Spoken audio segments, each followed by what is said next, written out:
Okay, it's me, Coco-p, everybody. So here we're going on. I just want to read you the history of the temple in the sea, Ciudas Sadu. So I know you can't see it, but you could hear my voice. If we come closer. So I'm going to read. I'm going to point it and read. And you will see what I'm saying. So the history behind it is Ciudas was born in 1901 in India. He came to Trinidad under the indentureship scheme. If you know the history behind slavery, you will know that after the slaves received emancipation, Trinidad had an influx of people from India who came in under the indentureship scheme. And most of them who came never went back to India, but made their lives and their livelihood here. And that's why I am here today. A product of the scheme that the British initialized after slavery. We're going to talk about that again. You know, people have horror as well. So, Ciudas was born in 1901. He came into Trinidad on the indentureship scheme.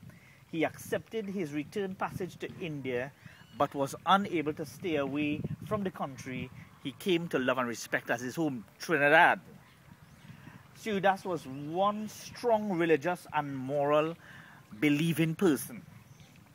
When he returned to Trinidad, he brought with him the firm religious beliefs and tradition that his forefathers had fought desperately to hold on to. And he was nicknamed Sadhu. He was nicknamed Sadhu, the religious one, by villagers in 1947. Ciudas Sadhu, a devout Hindu, built a temple near the seaside on land owned by the sugar company Tate. T-A-T-E. You know who them is? Tate and Lyle. Now Caroni 1975 Limited. He was prosecuted for trespassing and fined £100 or 14 days in jail. The temple was demolished. He vowed to rebuild the temple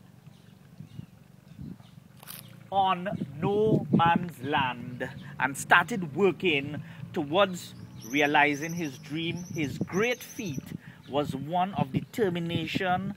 He moved concrete debris which comprised of stone and clay, firstly by bucket. And after many years of difficult laboring, he managed a pathway 200 meters out into the Gulf, which you see there. So some people call the man crazy. He mad. He dotish. All kind of thing. It took 25 years to build his temple. You see what perseverance does do? You see what commitment does do? However, after his death in 1970, the year Coco-p may have been born,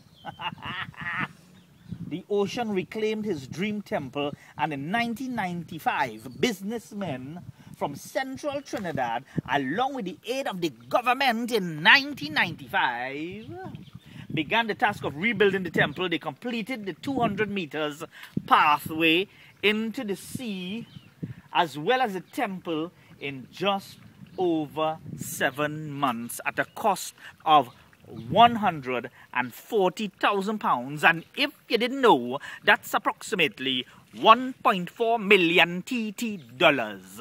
Mr. Ciudas Sadhu. God bless his memory. Hey, Coco-p done.